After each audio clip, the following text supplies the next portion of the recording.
you have started taking photos and you want to share them online or with customers. But what rights do you have, and what rights should you allow your customers or the online platform to have over your images? These rights are known as copyright, and that is what we're going to be talking about today.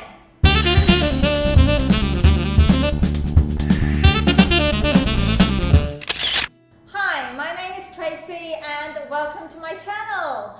This is where I share lots of tips and tricks to help you with your photography. So if you want to start improving your photos today, make sure you hit subscribe and check out the other videos on this channel right away.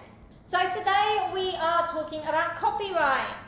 Now I do have to disclose that I am not a lawyer and copyright rules are different in every country. So this video is just going to be an overview of copyright to get you understanding your rights as a photographer. Let's start with what exactly copyright is.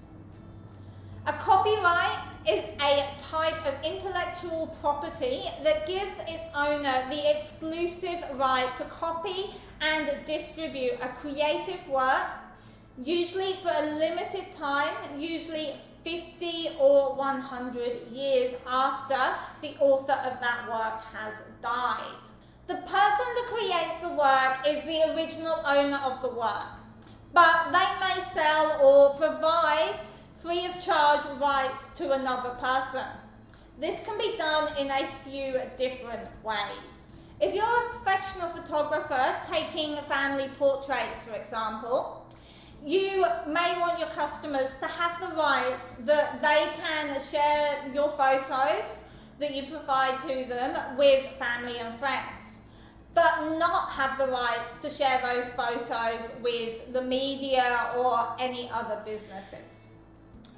This is known as a personal use license and is usually outlined as part of the contract that you would get your customers to sign before the shoot.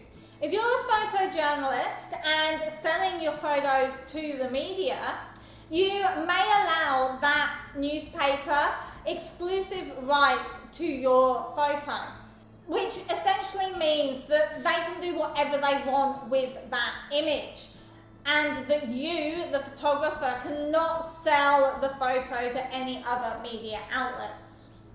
Or you could give them limited rights, where it is specified that they can only use this photo one time alongside a specific article at a set size on a set day, and only 1,000 copies of the newspaper can be printed.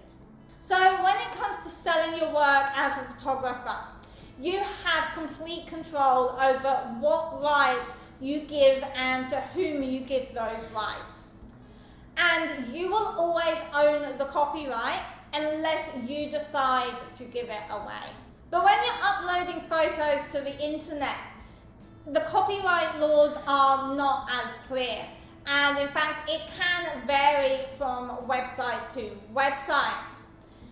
If you read the terms and conditions of Facebook, for example, it says, when you share, post, or upload content that is covered by intellectual property rights on or in connection with our products, you grant us a non-exclusive, transferable, sub-licensable, royalty-free and worldwide license to host, use, distribute, modify, run, copy, publicly perform or display, translate and create derivative works of your content.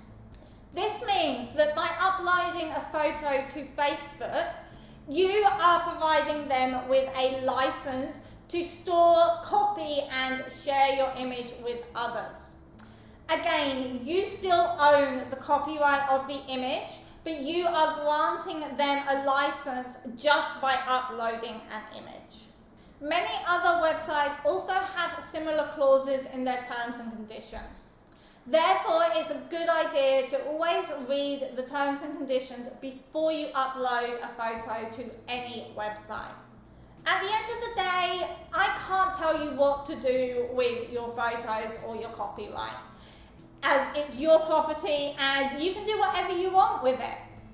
But if you do need a little bit of advice on how best to approach a tricky situation, say where someone wants more rights than you're prepared to give, or you just want some advice on where to share your photos, then I'd be happy to help. So just drop a comment below and I'll reach out to you so that we can set up a Zoom call to have a bit more of a chat about it. I hope that you have found this video useful and I'll see you again next week. Bye bye.